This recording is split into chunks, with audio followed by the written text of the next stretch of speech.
ሰላም ጤና ይስጥልን። ይህ የውሎ ኢትዮጵያ የሐምሌ 3 ቀን 2018 ዓ.ም የምሽት አጫጭር የዜና ጥንቅር ነው።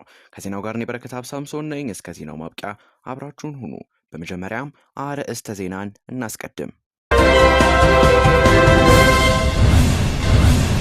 በመጀመሪያም ከሀገሩ ዜናዎቻችን መካከል የትራንስፖርት አገልግሎት የሚሰጡ በመምሰል የማታለል ወንጀል ሲፈጽሙ የነበሩ 9 ተጠርጣሪዎች በቁጥጥር ስር ውለዋል። ስለዚህ እንመለከታለን። እንዲሁም ባህር ዳር ዩኒቨርሲቲ እና የቦይንግ ስምምነት የሚል የዜና ጥንቅርም አለን።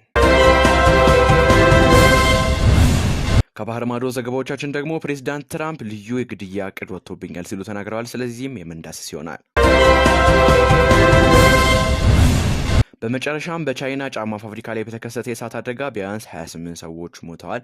ስለዚህም የምንመለከት ይሆናል። እስከ ዜናው ማብቂያ አብራችሁን ሁኑ።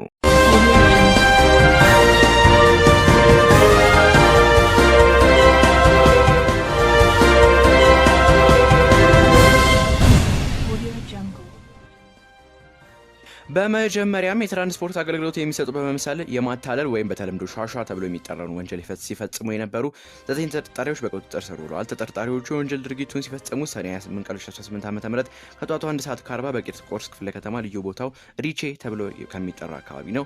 የግል ተበዳይ ከአጎና ወደ ስቴዲየም ለመሄድ በማሰብ ኮድ 383620 ኦሮ ነጭ ሚኒባስ ተሽከርካሪ በማስቆም ትገባለች። ተጠርጣሪዎቹም የግለሰቧን ወደ ተሽከርካሪው መግባት ተከትለው በማዋከብና ትኩረቷን በማሳጣት ይዛው ከነበረው ቦርሳ ውስጥ 32000 ብር ግምት ያለው ሳምሰንግ ስልክ ሰርቀው ጥለዋት ሄዳሉ። ይህን የተመለከቱ የትራፊክ ፖሊሶች ተሽከርካሪውን በማስቆምና ተጠርጣሪዎቹን በቁጥጥር ስር የመዋል ስራ ሰርተዋል።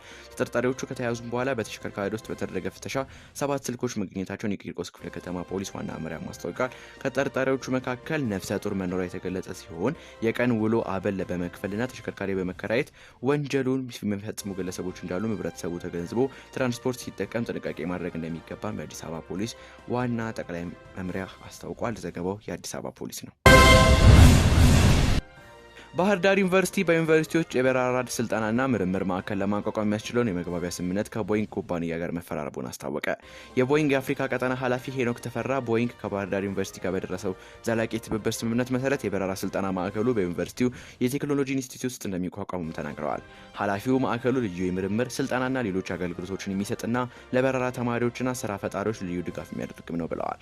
ሄኖክ ተፈራ የአፍሪካ አየር መንገዶች በቀጣይ 20 ዓመታት ውስጥ 1200 አውሮፕላኖችና ከ74000 በላይ የበረራ ባለሙያዎች እንደሚፈልጉም ገልጸዋል። የባህር ዳር ዩኒቨርሲቲ ፕሬዝዳንት ዶክተር መንገሻ አየለ ከቦይንግ ጋር የተፈረመው ስምምነት ታሪካዊ መሆኑን ገልጸው የበረራ ማዕከሉ ምስረታ እንዲሳካ እንሰራለን ብለው የተናገሩ ሲሆን ቦይንግ ኩባንያ በኢትዮጵያ ባለፉት 5 በሰጣቸው ልዩ የበረራ ስልጠናዎች ከ14000 በላይ ተማሪዎችን ተጠቃሚ ማድረጉ መረጃዎችም ያመለክታሉ። ዘገባው ከባህር ዳር ዩኒቨርሲቲና ከቦይንግ የተገኘ ነው። ከባህር ማዶ ዘገባዎቻችን ጋር በውሎ ኢትዮጵያ የምሽት የዜና ጥንቅር ተመልሰናል። ተመልካቾቻችን ፕሬዝዳንት ትራምፕ ልዩ የግድያ እቅድ ወጥቶብኛል ሲሉ ተናገሩ። የአሜሪካው ፕሬዝዳንት ዶናልድ ትራምፕ ኢራን እኔን ለመግደል እያሴረች ነው ሲሉ ተናግረዋል። ይህ እቅድ መኖሩን የሰሙት ከእስራኤል መሆኑን የገለጹ ሲሆን የእስራኤል ደህንነት ቢሮ ለዩናይትድ ስቴትስ አቻው ባጋራው መረጃ ይህ እቅድ መኖሩን አስታውቋልም ተብሏል። ፕሬዝዳንቱ ይህንን ያሉት አሜሪካና ኢራን ላለፉት 2 ቀናት የተኩስ ልውውጥ መጀመራቸውንም ከተገለጸ በኋላ ነው። ዘገባው የፍራንስ 24 ነው። በመጨረሻም በቻይና ጫማ ፋብሪካ ላይ በተከሰተ የእሳት አደጋ ቢያንስ 28 ሰዎች ሞተዋል። ቃጠሎ የተከሰተው በፉጃን ግዛት ውስጥ በምትገኘው ጂንጂያንግ ከተማ ባለ ግዙፍ ጫማ ፋብሪካ ላይ ነው። የአደጋ ጊዜ ባለሙያዎች እሳቱን ለማጥፋት ርብርብ እያደረጉ እንደሚገኙም የተገለጸ ሲሆን የከተማው አስተዳደር የአደጋውን መንስኤ ለማወቅ ምርመራ መጀመሩንም አስታውቋል። ዘገባው የዩሮ ኒውስ ነው።